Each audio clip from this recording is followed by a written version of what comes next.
100 días, poco más de 3 meses, pasaron desde que Javier Milei comenzó su mandato como presidente de todos los argentinos. Se considera una especie de periodo de gracia, en donde además se evalúa cada una de las acciones que va llevando adelante el gobierno como una especie de hoja de ruta de lo que viene para el futuro. En esto que ha sido, sin dudas, un experimento inédito para todos los argentinos, porque Javier Milei se considera a sí mismo un outsider de la política, llega desde afuera de la actividad, además no tiene las prácticas habituales, aquellas a las que estamos acostumbrados, y por sobre todas las cosas cuenta, sí, con el apoyo mayoritario de la sociedad, que aunque parezca hasta ilógico, todavía sostiene en números que son particulares para las características a las que nosotros estamos acostumbrados. Hoy en Chulengo analizamos los 100 días del mandato de Javier Milei. Albert Einstein revolucionó la física moderna cuando demostró que el tiempo y el espacio eran relativos, la teoría de la relatividad. Creo que en Argentina en estos primeros 100 días justamente hemos entendido lo relativo, ¿sí? del tiempo y de paradigmas que eran incuestionables. Dentro de los primeros 100 días tenías que tomar las reformas de fondo, dentro de los primeros 100 días tenías el crédito y después se diluía, lo que no se lograba en esta etapa después era imposible llevar adelante. Sin embargo, rompió este y muchísimos otros paradigmas y sucedieron cuestiones que ni los más osados economistas o analistas políticos podían llegar a prever que sucediera en este corto periodo de tiempo en el cual pasaron tantas cosas y el país ha cambiado de una manera realmente categórica. Cosas que el presidente vio y cosas que el presidente no vio. Bueno, eso vamos a tratar de desmenuzar en este programa de Chulengo para tratar de ponernos un poco en contexto y bueno, particularmente cómo nos está afectando aquí en Tierra del Fuego.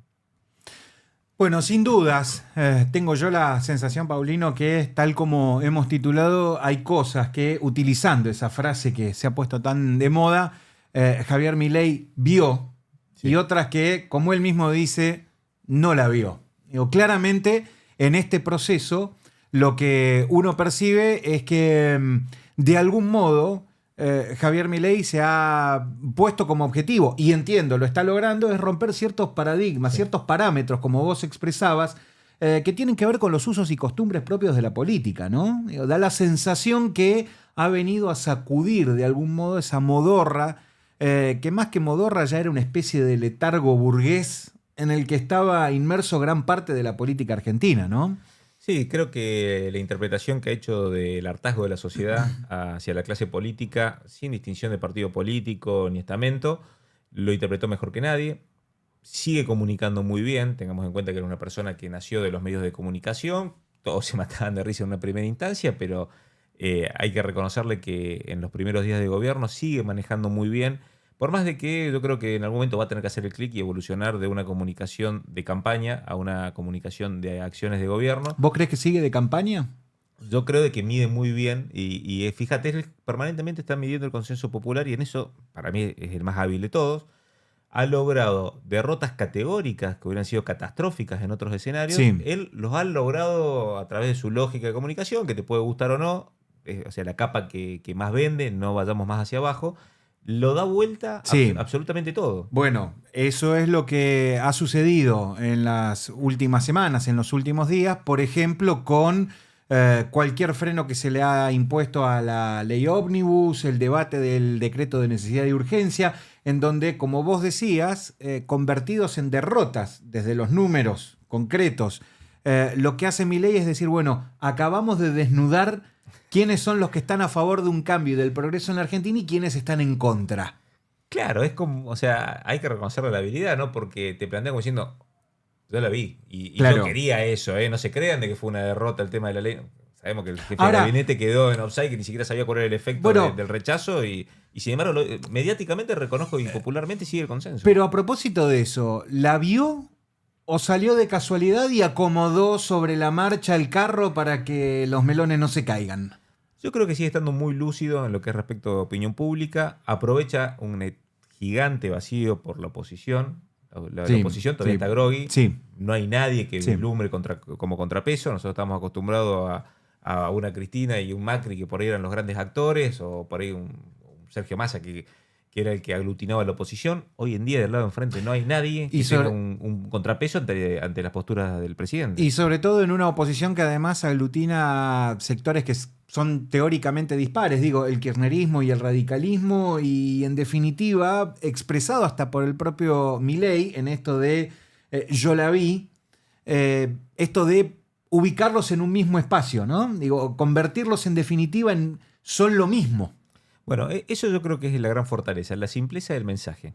Cuestiones que son muy complicadas, engorrosas de analizar desde el punto de vista político, el porqué, un posicionamiento, ciertas alianzas. Este lo simplificó de una manera que hasta a mí me daba gracia y digo, che, qué habilidad.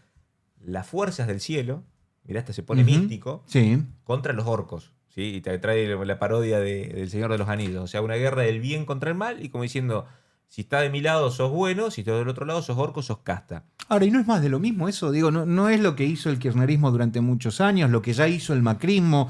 A todos les fue mal, digo, con esa estrategia de somos nosotros o ellos.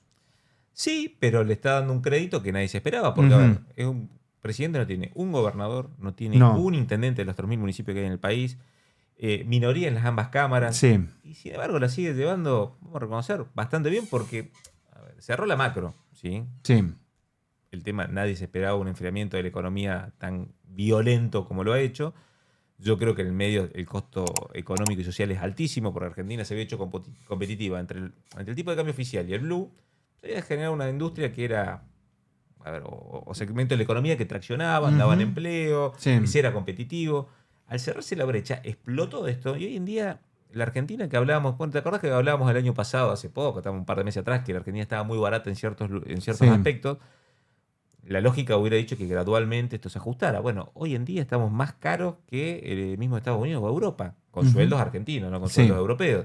Entonces, ¿cómo puede ser que el súper, cuando se hacen comparativos, estemos un 40 o 50% más caro que países que tienen un sueldo mínimo de $1.500? Y eso es lo que está haciendo de que los segmentos que eran competitivos, turismo, por ejemplo, dejó de ser barato Argentina. Así pero es. sin escala. No hubo ningún tipo de posibilidad de adaptarse. En líneas generales, el turista extranjero dice que es barato comer en Argentina, pero que alojarse o equiparse, como muchos turistas venían a hacer, a comprar ropa, calzado, ya ha dejado de serlo. En definitiva... Comer cortes específicos de carne. Por supuesto. Seguro que el resto de los platos ya estamos igual o más caros. O sea, vos en cualquier país del mundo, por 15, 20 dólares tenés un menú muy bueno en cualquier lugar. Hoy en día, cuando ves los precios de los restaurantes de gama media acá en Argentina, o los más enfocados al turismo, ya están muy por encima de la media de la región o la media internacional. Con lo cual, este es un pequeño indicador. Claro. Para que tomemos dimensión del desbarajuste en precios relativos. Los autos aumentaron un 130, un 150% en dólares, valor en dólares, término de referencia a Blue, en 3 meses. La inflación que tenemos sobre, por ejemplo, el costo de la construcción sale un 40% en dólares y se habla que de acá a fin de año las propiedades se van a revalorizar entre un 60 y un 70% en dólares. O sea, tenemos un proceso inflacionario en dólares que es muy difícil. A ver, el argentino siempre tuvo su capacidad de ahorro en dólares. Sí.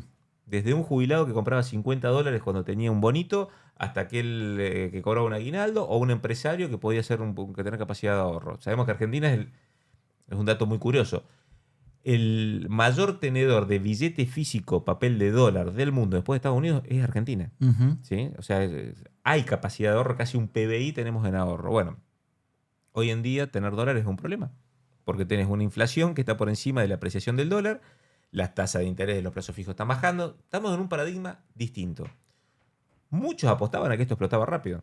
Bueno, viste que le decían Semana Santa, no se sabía si caía en marzo o en abril, y se estaba el chacarrito. Hay mucha gente que sigue insistiendo con eso. Digo, cada vez menos. Cada vez menos, pero se sigue sosteniendo esa idea de, bueno, esto se cae en cualquier momento. Yo creo que tenemos un ciclo largo. Yo creo que, o sea, los 4 años ni hablar que están garantizados. Y ojo que si esta pulseada la sigue llevando y cuerpeando, es bastante impredecible esto.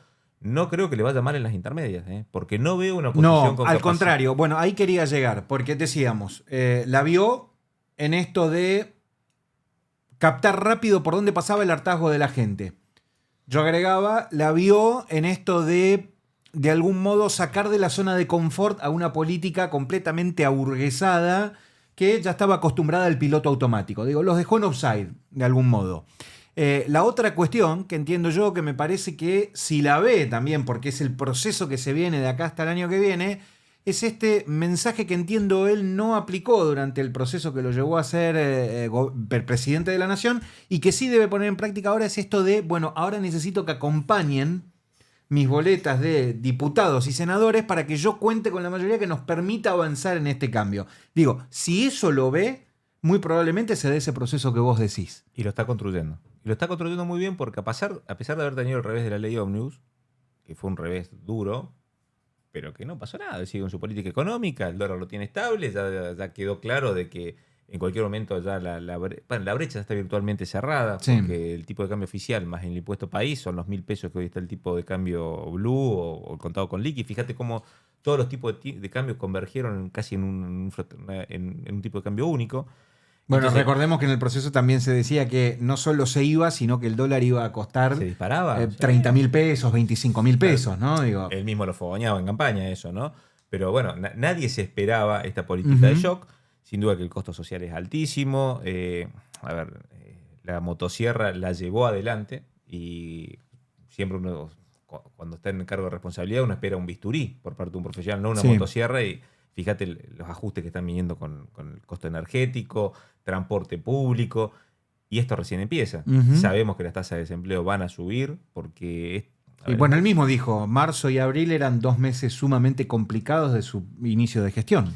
Los meses más complicados porque sabe que si llega mayo, con una buena cosecha, va a haber un excedente importante de dólares. Bueno, de hecho, ya el aumento de las reservas, básicamente, porque se cerró el grifo y no pagó absolutamente nada. No es que se haya solucionado la cuestión de fondo, pero bueno, tiene un rigorismo fiscal que hace que desde afuera, cuando yo tengo la posibilidad de charlar por ahí con gente de otros profesionales de otros países, ¿qué es lo que te plantean? No entienden si está bien o está mal, porque vos agarrás un diario internacional y te dicen de que es brillante la gestión y por otro lado extremadamente crítico, y cuando para ahí hasta nos escuchan a nosotros dicen, chito, todavía no logro decodificar si está bien o está mal lo que está haciendo. Bueno, creo que toda la Argentina estamos en el mismo proceso, ¿no? Es que creo que tenía que ver con lo que yo decía en la presentación. Digo, rompió ciertos esquemas y ese sí o sí entiendo una especie de experimento.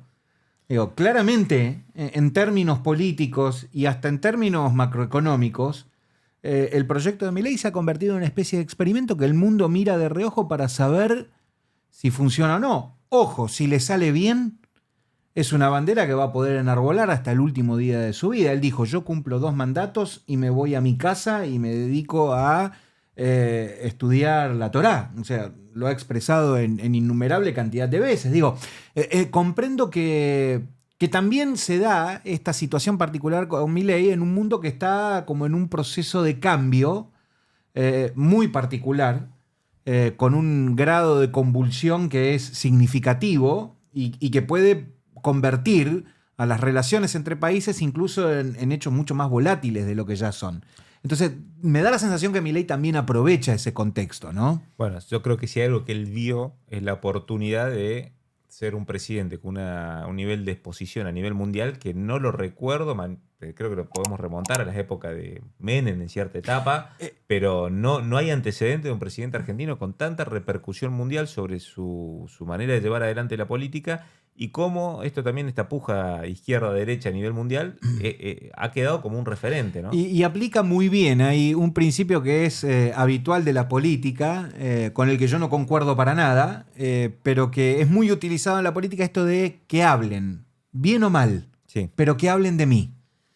Porque hay medios del mundo en donde se ha puesto a Milei en un lugar preponderante con esto de, bueno, es un nuevo proceso, un cambio que está viviendo el mundo, a ver a dónde nos puede llevar. Hay otros que se han burlado, literalmente. Sí, Hay otros que han sido medio. muy críticos. Digo, o hay apoyo o hay rechazo.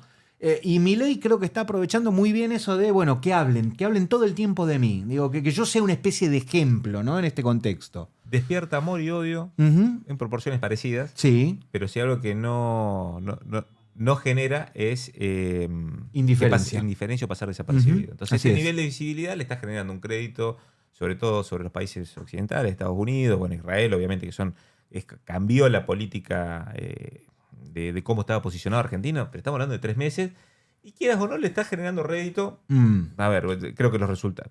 Sabés que por ahí, a título personal, no me gustan muchas cosas que hacen, pero también hay que reconocerle de que Bueno, logró cuerpear una situación que nadie le daba el crédito. Le dejaron una bomba sucia, como dicen, ¿no? En las películas, esas bombas hechas con uranio enriquecido y demás, que vos no sabes bien cómo puede terminar.